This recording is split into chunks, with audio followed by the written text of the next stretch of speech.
I'm going to show you how I fight spider mites and gnats for indoor plants. What we're going to use here is the Lost Coast Plant Therapy and my misting gun. So what we're going to do here is add 1 ounce of this to a gallon jug. After you get that in there, you want to shake it up real well so it doesn't all separate. Then we're going to pour it in the gun here. So you can take this bottle off, put in it anything you want. Then on the bottom here, you have a power button to turn it on and off. On the very bottom, you can plug it in to charge it.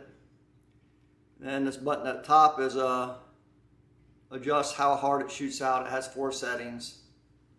So all I do is turn this on. Then you can adjust the intensity here. And I just mist the plants.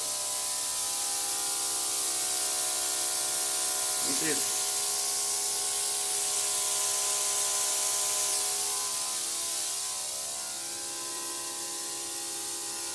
anytime I see any kinds of bugs at all, I'll go through and hit all my plants. I've been fighting spider mites for a couple years now, so this is my new best defense against them. Seems to do work real well. Anytime I see even a gnat or anything around my plants, I just give them a quick hit and knock them off and get rid of them. For spider mites, you want to spray at least twice a week just to mess up their hatch cycle. And the warmer your grow room is, the faster they can cycle and produce new eggs.